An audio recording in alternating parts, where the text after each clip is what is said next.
Welcome back to CryptosRUs. I'm George. We're all George. So, like I said, after this morning's stream, right, I felt like this morning we had a little bit of fake out. We received some good inflation data. Yet the market was trying to make you think otherwise. Started turning red. Things started dropping. And I'm like, it doesn't make a whole lot of sense. But look at where Bitcoin is now. It briefly surpassed 19,000. We're holding at 18.8. We're pressing against a new resistance, right? But overall, I see a pattern. I don't know if you guys see the pattern, but I see a pattern. So what is that pattern? Let's take a look. Let's talk about what Bitcoin is doing and also what else happened today. So welcome, guys. Hopefully you guys are doing fantastic. I mean, just look at that. How can you not spot the pattern? That's a pretty noticeable turnaround. And I don't think anyone hates that unless you're a bear. But let me talk about what happened today so far and then get back to this resistance level that we have just hit. It's a new one. And let's talk about where it's going to go. But in the meantime, let's just recap what happened this morning, right? Oh, no, before I get to that, let's just check out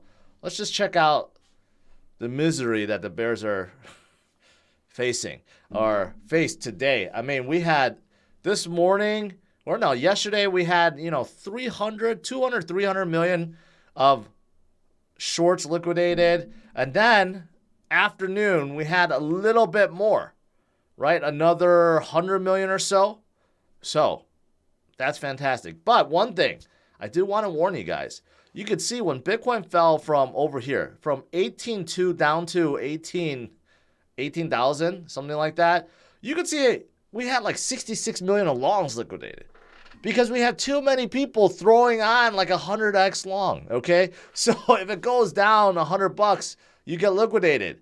So, unfortunately, we got too many people still playing with leverage. And, it would have been a really good day if we had no long liquidations. But unfortunately, we did because too many people play with crazy leverage, right? If you just stuck with 3x or 5x, you'll be fine. But people are playing with 20, 50, 100x. So that's the one thing I want to pinpoint. Not good. But I'm glad to see more shorts getting liquidated, more wreckage with the bears. And as Bitcoin climbs higher, more shorts will be liquidated. We're going to have more short squeezes. And it's a vicious cycle for the bears until Bitcoin climbs all the way back up, right? So just want to start out with that. Okay, so of course today we ended up in green. U.S. market turned green, so that's good. I said this morning that made no sense. Again, it made no sense until you have studied things long enough, I guess, or paid attention to know that a lot of times Wall Street will want to fake you out. Guys like Jamie Dimon, who cried that there's like a hurricane coming, now is backtracking and saying, no, I didn't mean to say that. That's not what I meant, right? A lot of these guys from Wall Street, they'll fake you out. They really will. So you have to be smarter than them. You have to put it all together. And that's what I do every single day for you guys, right?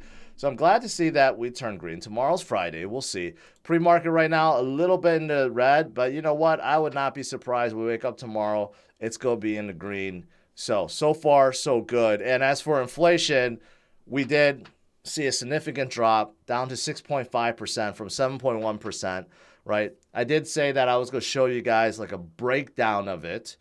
I'm not going to go through the whole thing, but, a lot of you guys know eggs have gone up a lot, right? So food went up from November to December. But the biggest drop has to be energy. Look at energy went down so much, 4.5%. Gas went down 9.4%. Energy services, fuel oil went down 16.6%. That's what really pulled things down. Besides that, used cars also went down 2.5%. And then you have some commodities, new cars that went down a little bit as well, right? So those are important things, of course. But there are other things that are other categories that's still going up. For example, like energy services and services, less energy like shelter, transportation, medical care, and food, of course, right? We want to see all of them go down, but it's just a matter of time, right? So we got good numbers. So as for Bitcoin, of course, right? Bitcoin seems to have formed that bottom at 15K. We hovered at 16K for so long. We broke through 17K. We broke through 18K. It's just a matter of time. We break through 19, which we did briefly today, and we could very well see it again, even during this stream. Then we'll go break 20K, and then we'll be on our way. So here's something from Plan B. You know, kind of, again, measuring bottoms, right? Looking at BTC's price versus his realized price versus the 5-month realized price, which is a short-term holder indicator, and on 2 years realized price. But anyways, you look at all the dots, you look at all the lines, right?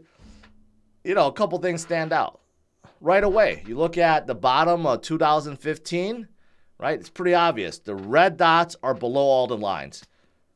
That tells you it's a good buying opportunity. You look at 2018, right? Or 2019. You look at all the red dots below all the lines. Pretty easy to spot, right? So you look at in 2022 and 2023, where are all the dots? Below all the lines, right? So again, pretty easy to spot, right? But people refuse to look at it because most people look at it day to day, week to week, month to month. You know, it's you know, sometimes it's miserable, right? But if you zoom out and you kind of just look at how Bitcoin moves, you know, with its 4-year cycle, how retail investors behave, right? It's pretty easy to plot out. That's why I tell you guys to stay strong, continue to DCA, continue to HODL. We will see better days. We will. Here's something else that's measuring the 4-year halving event. You know, the very first one, second one, third one, and we're leading up to the fourth one, and you could see the distance from bottom to that halving event, right? Pretty much identical every single time. That's pretty amazing, right? Pretty amazing. And yeah, when we hit about 15K, that was about that time too. So is it a coincidence? I think not. And look at this. Every single time we form a bottom, when we hit that halving event, we are recovering upwards. None of the times did it actually pass its previous high. But after the halving event, you'll notice that every single time it goes much, much higher. So that's what I've said. I think as we lead into the next halving event, which is about March, April of 2024, right, we're going to slowly recover. I think that's in the works, and we're starting to see that already. Doesn't mean that we're just going to skyrocket all the way up in 2023, but we could definitely see some good recoveries, right, during this year. So looking forward to that. All right, what else is there? Peter Schiff. Update on Peter Schiff. Just yesterday, he was telling everyone, hey, Bitcoin is above 18K. Go sell it right before the CPI release. Go ahead and sell it. And now that it has gone up even more, of course, he doesn't backtrack, but he piles it on, saying, oh, it's even better opportunity to sell, right? So again, kind of like inverse Kramer, inverse Schiff tends to work very well, at least with Bitcoin. With everything else, Peter Schiff is very smart.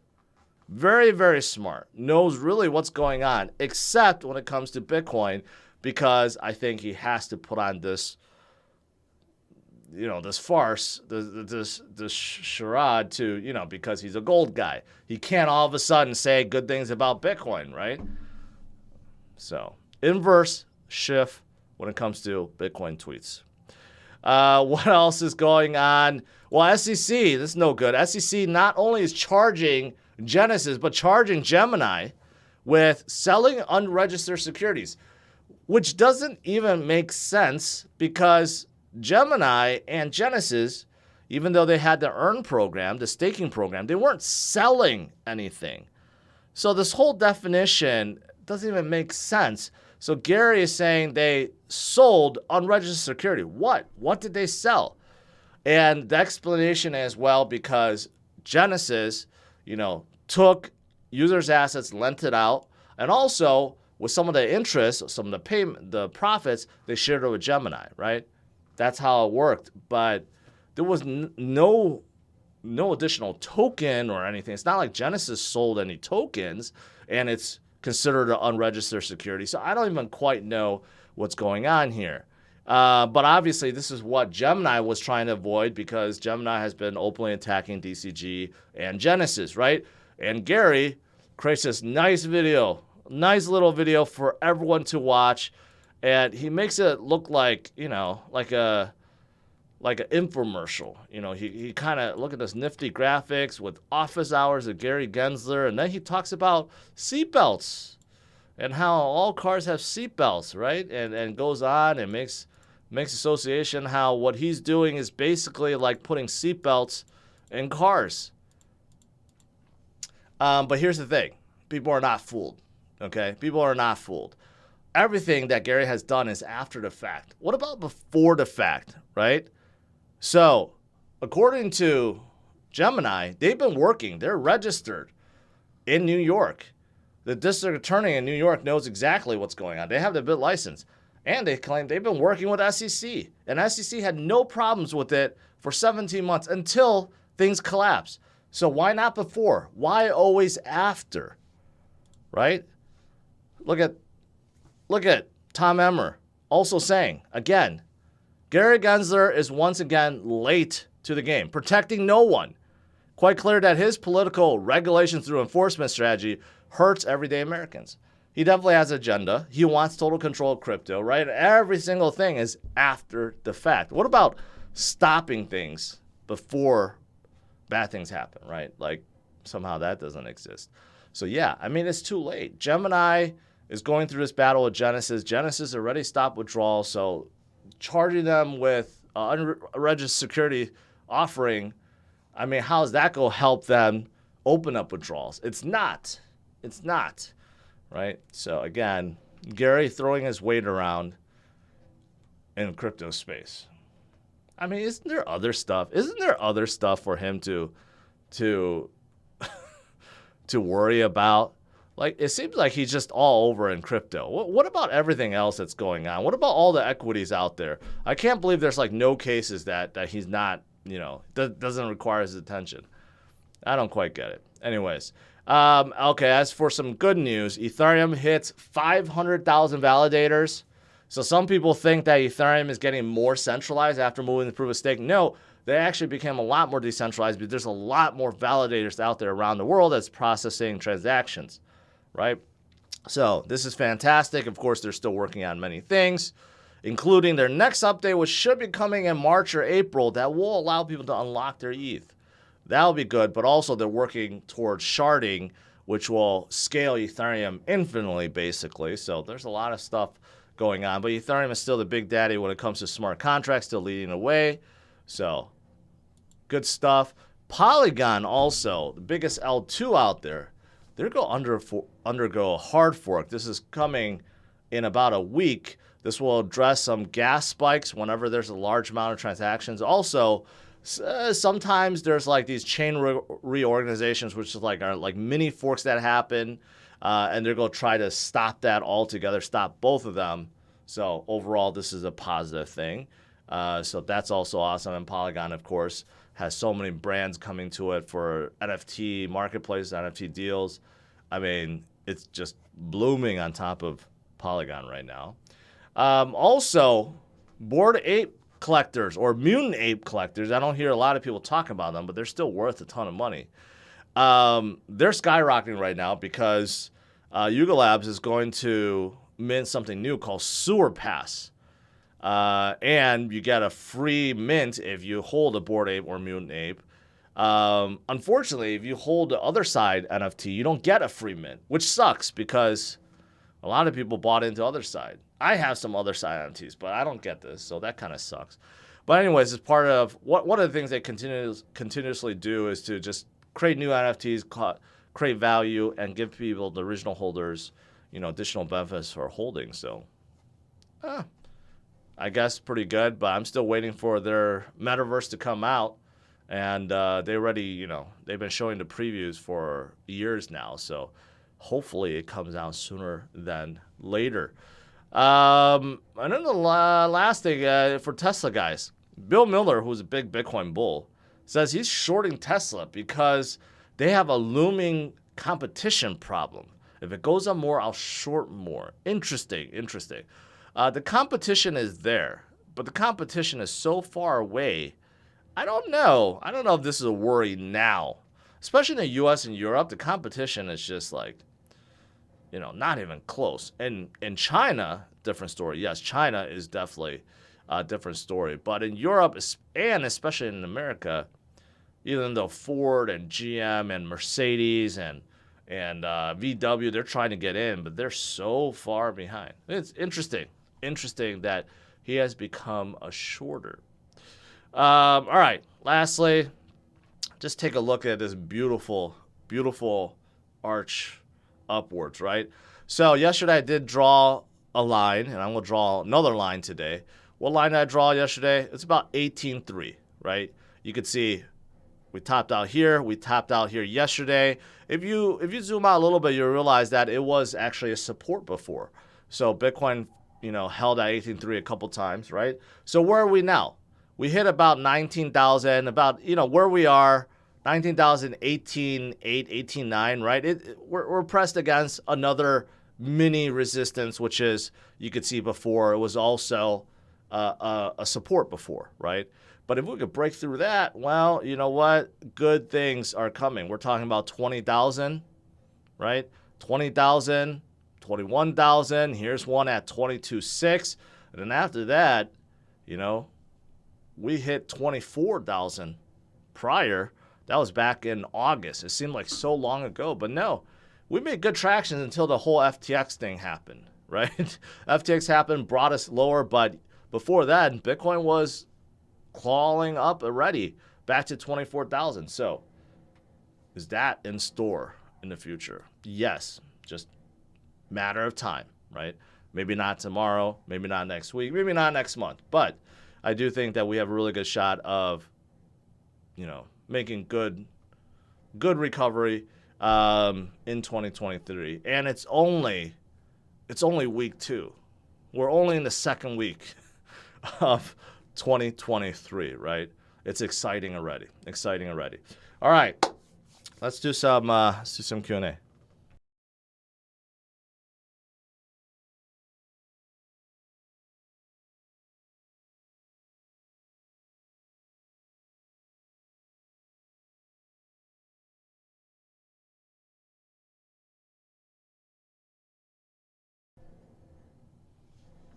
To the moon 1000x.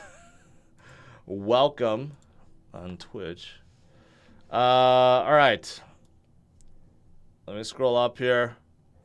Make sure I didn't miss anything. My neck is really sore. I need a massage. Hopefully you guys enjoyed my joke this morning.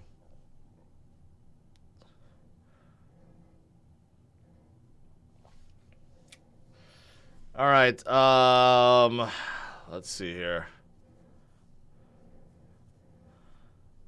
A lot of comments about Gary.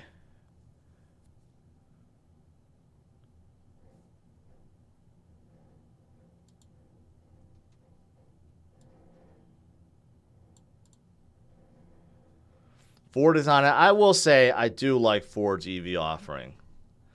So far, I'm really impressed with the Ford Lightning, which I think is the best EV truck on the market. Although I haven't tested a Rivian yet, I do need to test that. But Lightning's awesome. The Mach-E is awesome. Ford is doing good things. It's early for them, but in terms of America, they're number 2. NMCT, are you taking profits to buy the dip next month? 99% sure. Next month's CPI data will suck. Due to national gas inflation for January, California natural gas increased and Northwest got wrecked by the colder weather. Here's the thing. Energy actually went up. Energy services, so electricity, actually went up by a lot, 1.5%, and utility pipe gas service also went up by 1%. So some of the stuff that you're talking about already showed up in December, because you can see the prior month before that, November, actually went down and down, right? So it went up. So it could go up. That doesn't mean, though, other things like gas and fuel and houses and cars, shelter and food won't make up for that. But to answer your question, no. I'm not going to take any profits.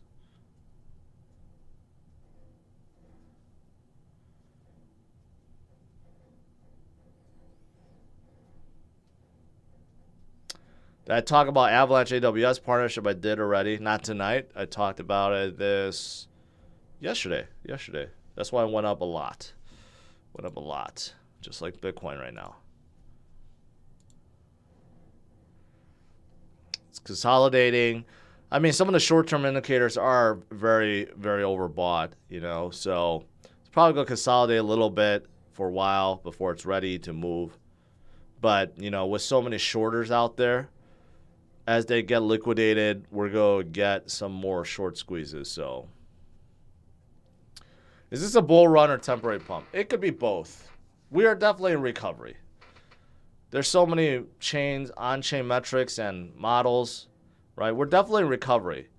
But it doesn't mean that we're in a bull run. We're going to go right up to 70,000 right now. No, I think there will be up and downs, right? Wherever we head up to, if we overshoot a little bit, you know, maybe we do retrace. I think we're going to have up and downs this year. It's not going to be a full bull run. But again, with the recovery from low, you're going to see some gains. So I think that's what we're seeing.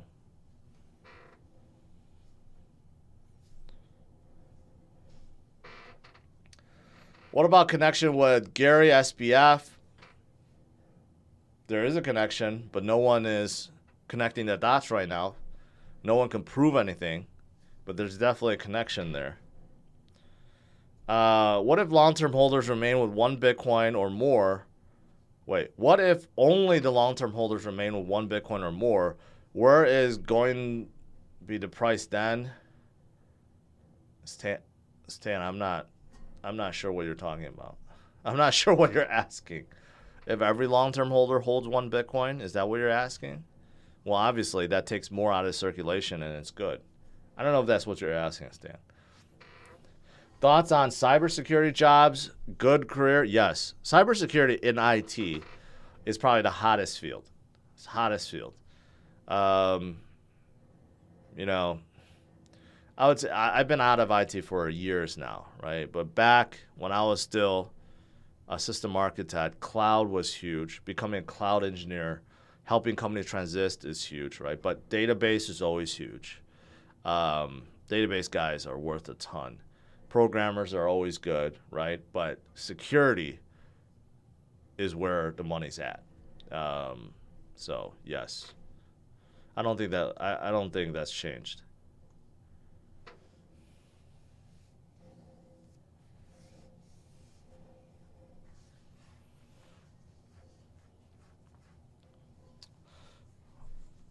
To Puga, Leota, George, you're the man. Thank you. Thank you for your support.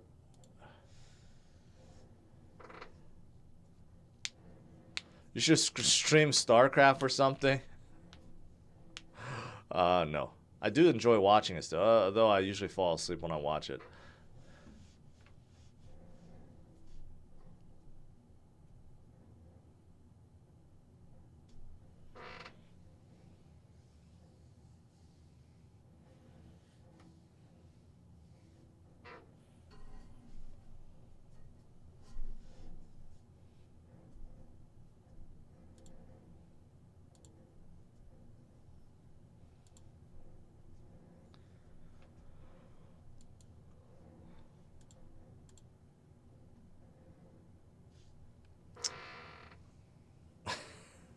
Is Ming still bullish on Tesla? I think so. I think so. Even though I think Tesla's decline has hurt him quite a bit. But yes, I still think so. Personal question. How much do you make a month doing YouTube? I'm not going to tell you that. You could guess. It's just like if someone walked up to you and asked you, how much do you make? Do you like sharing that information? Let's just say it's more than most.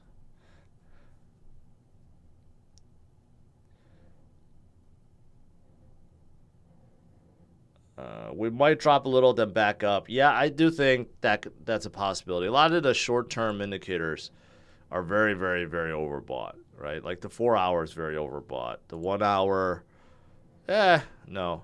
Daily is overbought, right? Daily is looking like it's go flip. So we may come down a little bit.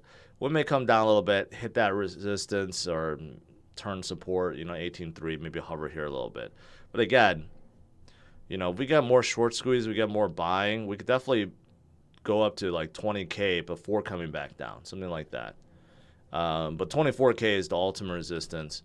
We have not broken above 24K for so long, before like Luna and CryptosRUs and Celsius, right? So it's been a while. It's been a while. So first things first, get back up to 20K, 20K. Then 24K, and then we'll see what the rest of this year brings.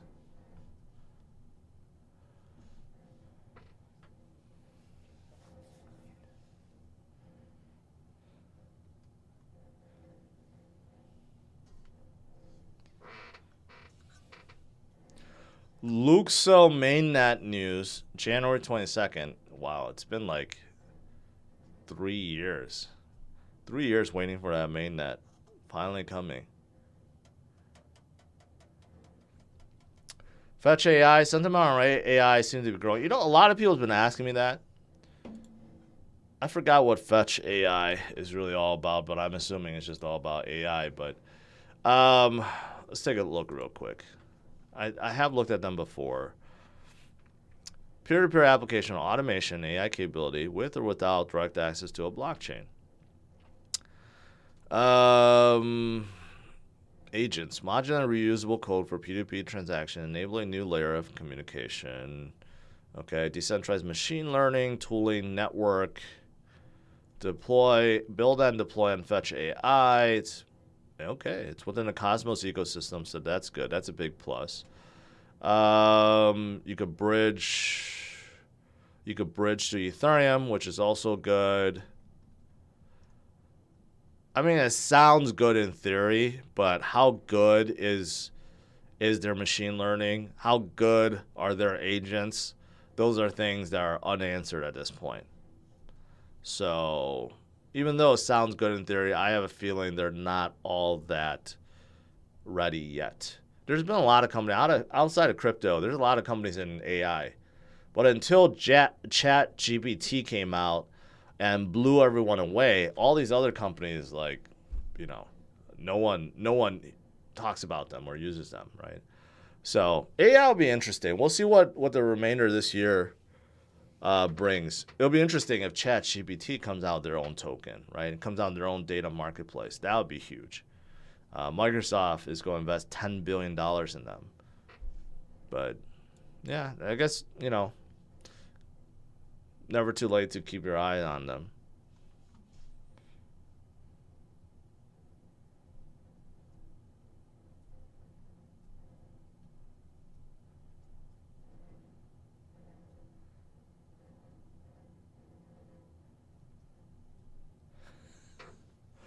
Buck, I don't think Andrew Tate wants to know that. I think he has bigger problems right now. Last I heard, he got transported to a hospital, so that can't be good. That can't be good. I haven't heard anything else after that. Is Solana still a good hold? I would say so. I mean, it was looking pretty bleak at 9. I held my soul bags. Now it's about doubled from where that is, but still. It's still 50% lower than when FTX collapsed, and it was still around $31, $32. So it's still holding, and there's still a lot of people that do love it. There's still a lot of transactions. They're still moving forward as much as they can. So I still think they're worth holding on to.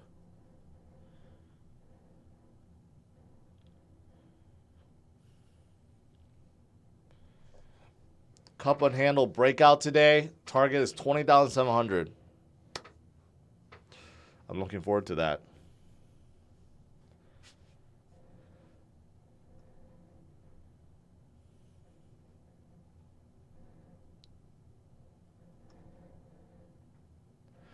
$1. Maybe I do, maybe I don't.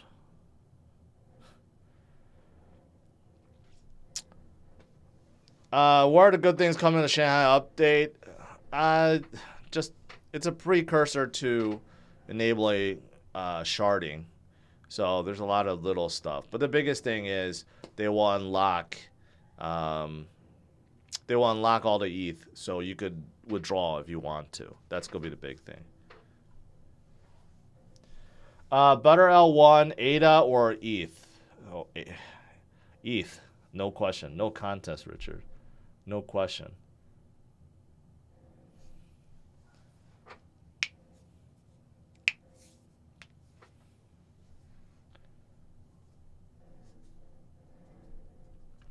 King Cobra says, every coin you like from 2017 onwards worth almost nothing. Well, obviously, you're just spreading FUD. I like Bitcoin. It's not worth nothing. I like Ethereum. I like BNB. I like Polygon. I mean, there's a lot from 2017. I like Cosmos since then. I like Chainlink from then.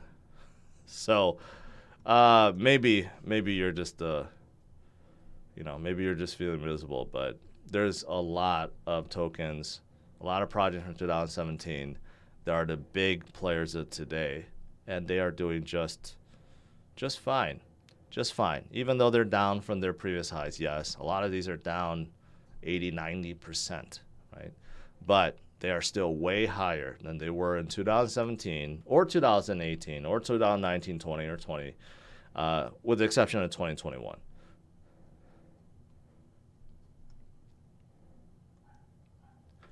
Lakers need a big win tonight.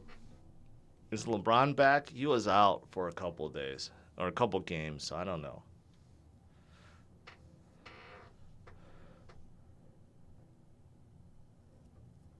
Do I like Monero? No, because it's nothing wrong with it, but it's a privacy coin. So most exchanges don't list it.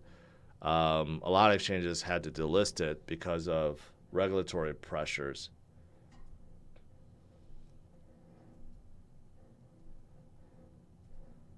Miles, I like turtles.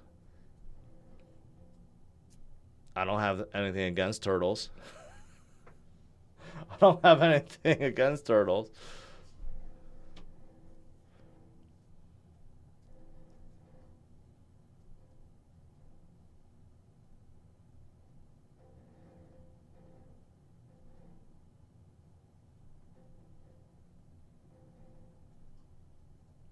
King Cobra, there are dozens of your pick over the years that are now top winners. So doesn't mean that they won't come back. Some of them did die. Yeah. Some of them died completely. But that's why you be diversified.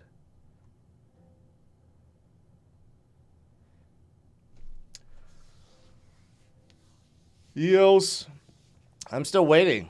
They're supposed to rename themselves to Antelope because they have broken away from Block 1. That was talked about months ago, so I don't know what's taking so long. I think they're fighting over the $4 billion worth of ICO money that Block 1 raised. If they could just start over fresh, right? That could definitely help them. That could definitely help them in a big way.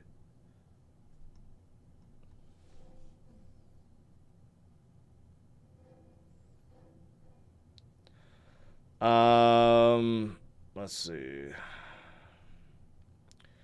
This is a sucker's rally and you know it? No, I don't know it. I don't know it. I know that we're recovering from bottom. Yes. And there's a lot of enthusiasm. Yes. There's probably FOMO, people that's been sitting on the sidelines that want to buy in. They have not been DCing, but now they're buying in. Yes. But yeah, we are recovering from bottom. This is what happens. Like I said, we're not just going to shoot straight up to 70,000 in the next 2 months. It's not going to happen. It's not even going to happen in 2023. But can we see a good recovery up? Can we have some volatility where we recover up and then come back down and go up and down for a little bit in 2023? Yeah, certainly. But, too many people somehow want to want to throw shade or FUD at everyone else because they're feeling miserable or they missed out or whatever, well, that certainly isn't going to help anyone. It certainly isn't going to help the market come back up and recover.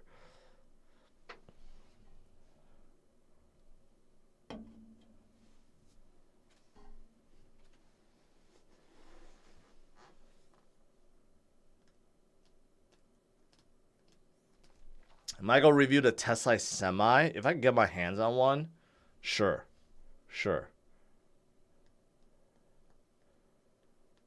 I don't know like how many companies are actually going to get their hands on one.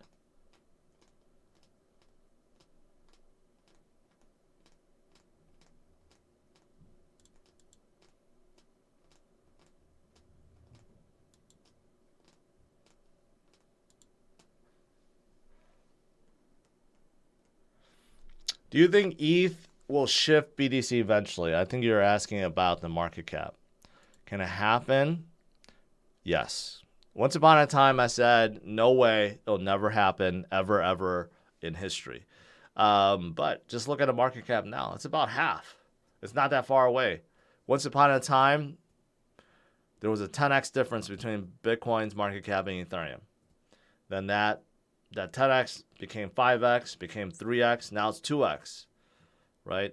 Ethereum, as it gets bigger, as there's more usage, more innovations, more dApps, more DEXs, and the fact that it's more or less deflationary and there's not a whole lot of new ETH being generated and minted, one day it could happen. It can happen. But it's not going to replace Bitcoin as a store of value. There's a whole lot more ETH than there is of Bitcoin, right? You could see it right here. 122 million ETH versus 19 million. So it's not going to replace Bitcoin as a store of value. But if it can continue to be the dominant player in the smart contract space and continue to lead all innovations, because every single innovation out there has spurred from Ethereum, from EVM compatibility, from smart contracts that originated from Ethereum. If they continue to lead an innovation, right, so it could happen. But there are so many that are trying to overthrow them, right, Cardano being one of them. Of course, Solana was one of them. There's a lot out there. Avalanche is another one. If Ethereum falters, then one of them will become one of the big, will replace it. BNB is another one.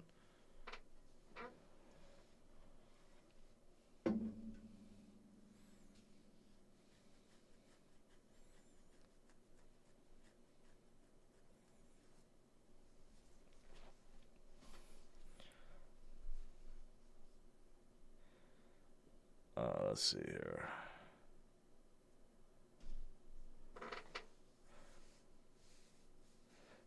George, what price do you think BTC has to be to have 3 wives? I don't know. I don't know if that's a good thing, okay? To be honest. Do you really want 3 wives? I don't know if that's what...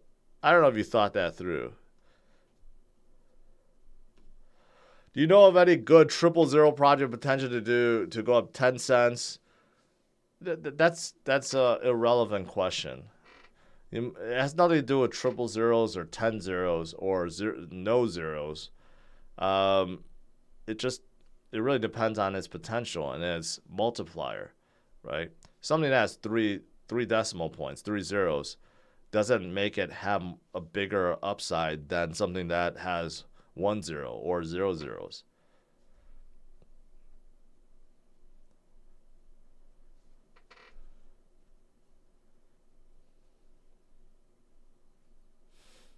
Sure, if I appreciate it.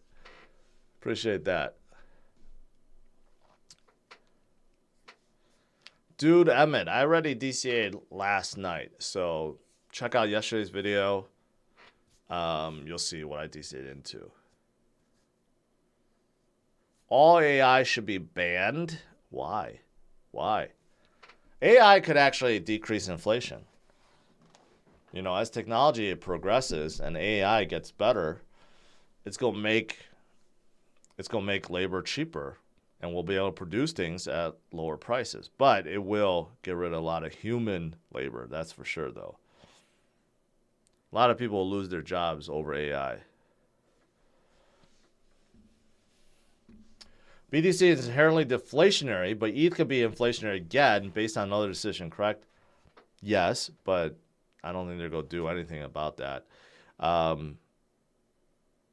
Anything can happen, but seeing how Ethereum has worked so long to implement what they did, it's just so unlikely that they're going to reverse course. Ethereum is not capped. Ethereum is still, it could still be minted and it could still go up in supply, but because of their coin burning, because they implemented that, that's offsetting it, right? So can one day they remove coin burning? Sure, but why would they? It's working right now, right? So can they do that? Sure. If one day no one is using ETH and paying gas fees, then there's no burning, then ETH keeps inflating. Sure, can that happen? But it's unlikely. At least it's too early to make that call right now.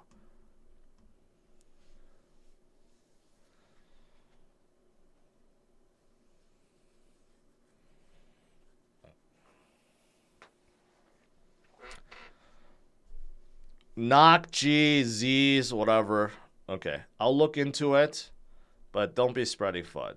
Don't be spreading FUD. There's a lot of people that like to spread FUD about a lot of projects, including Chainlink. I'll look into it, but I highly doubt that they are rugging people when they have been in this space for a long time, and there's no competition to them. They're the biggest oracle. Every single DeFi project is dependent on an oracle like Chainlink, and every single one uses them. I don't think people realize how big and how important, let's change that, how important Chainlink is. If Chainlink went under, every single DeFi project, I literally, like every single one, would crash. And not to say that it's only DeFi projects. Most centralized exchanges probably utilize Chainlink as well to fetch data. So they are absolutely critical in this space. Are there other oracles? Yes. Are any of them being used? No.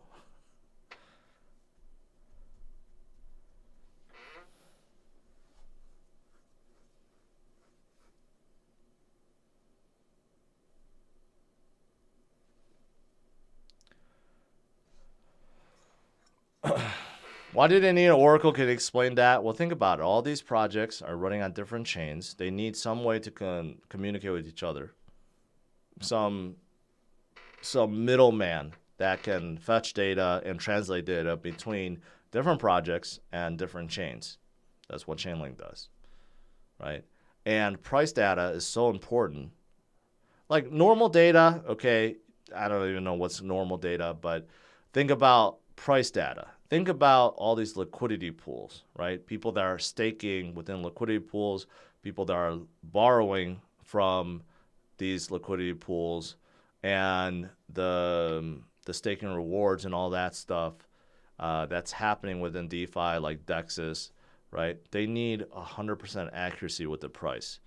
That's why the ones that didn't use Chainlink, they got hacked and they lost a ton of money. So almost every single DEX that you have heard of before that has been hacked, if you look into them, a lot of them used their own oracle or some other oracle, and then they shifted to Chainlink.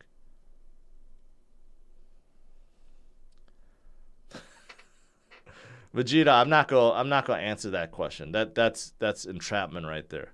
That's entrapment.